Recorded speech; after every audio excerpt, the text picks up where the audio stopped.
الرسول فخذوه وما نهاكم عنه فانتهوا واتقوا الله إن الله شديد العقاب.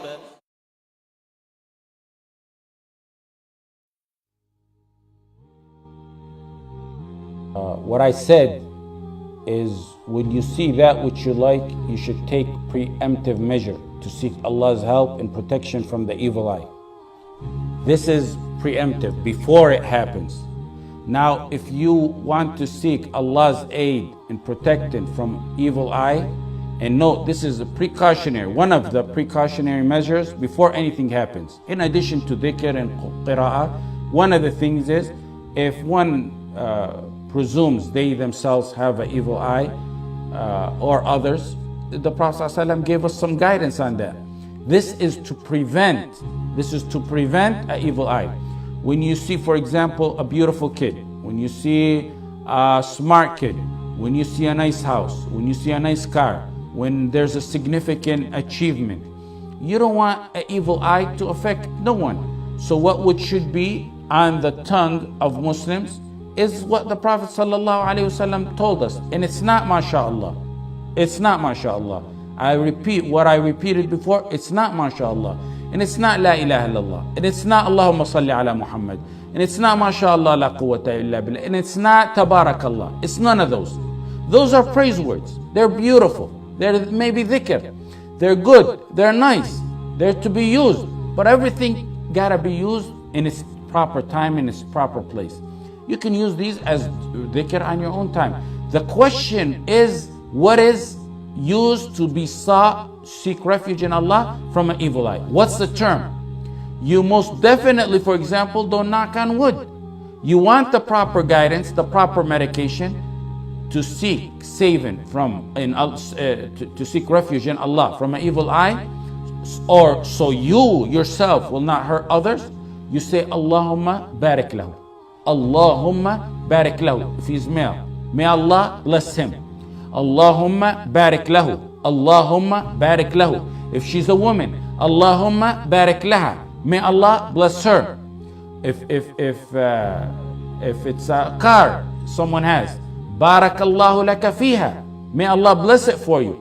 Making dua and blessing for that matter or that person. The Prophet ﷺ said the effect of an evil eye is fact. Bukhari, Muslim, Inna al-ayna haq. Look at this hadith.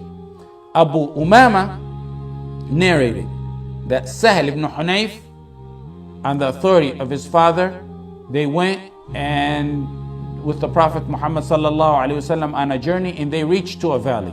Sahal washed himself, and he actually was handsome, and he had soft skin and a good figure. A man passed by. His name is Amr ibn Rabi'ah.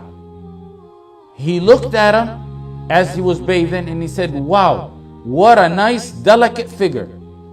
Just as he uttered that, Sahal fell unconscious, and the people went to the Prophet Muhammad sallallahu alaihi wasallam. The Prophet sallallahu alaihi wasallam said, who do you suspect? You suspect anyone? Man tattahimuna bih? They said, yes, we suspect Amr ibn Rabi'ah. The Prophet said, bring Amr ibn Rabi'ah here.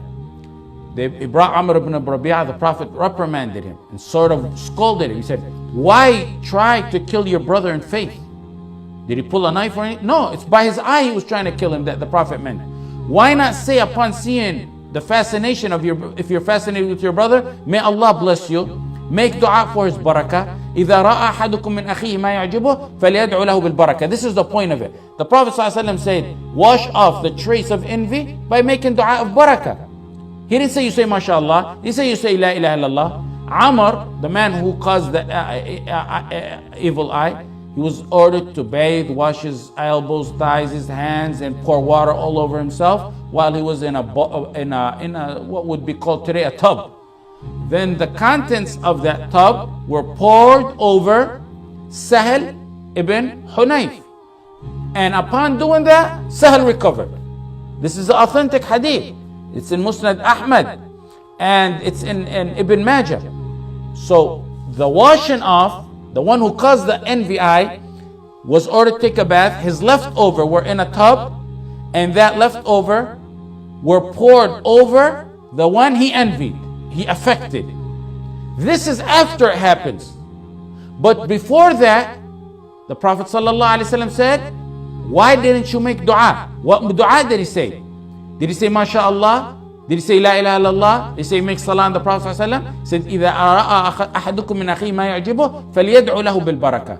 The Prophet ﷺ said to eliminate the effect from your eye, make dua of barakah for your brother. Say Allahumma barik lahu. May Allah bless him.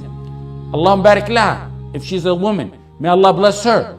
If it's knowledge, barakallahu laka fi ilmik. May Allah bless your knowledge. If it's a car, may Allah bless your car. He didn't say MashaAllah at this time. He didn't say La ilaha illallah. Al-Minnawi said, Yad'u bil barakah. You make dua in barakah. You say Allahumma, may Allah bless him. Some said, what about the verse? How could you say it in the verse in the Quran? In the Quran says, وَلَوْلَا دَخَلْتَ جَنَّتَكَ. It would have been better for you to say when you entered your garden, that which Allah wills. MashaAllah, there is no power but with Allah. وَلَوْلَا دَخَلْتَ جَنَّتَكَ قُلْتَ مَاشَاءَ اللَّهِ لَا قُوَّةَ إِلَّا بِاللَّهِ. The verse says, say MashaAllah. This verse has nothing to do with the protection from the evil eye, from the hasad. It's telling one to admit that which he got is from Allah, and not to let his ego and pride get to him, and admit it's from Allah. MashaAllah la quwwata illa billah. So MashaAllah means whatever Allah wills, and you say it, and it's good to say it when you see good things, and when you see the creations, and when you see things you like, you say MashaAllah. Al-Qurtubi said, commenting on this verse, he says it means whatever you got, Allah's telling them, whatever you got of wealth is from Allah, not from your own power. So you can't use that dua MashaAllah, which is nice, which is beautiful. You can't use it though for protection from an evil eye. You would be given knowledge that the Prophet ﷺ never gave. You'd be given medicine to something that is for a totally different disease or sickness.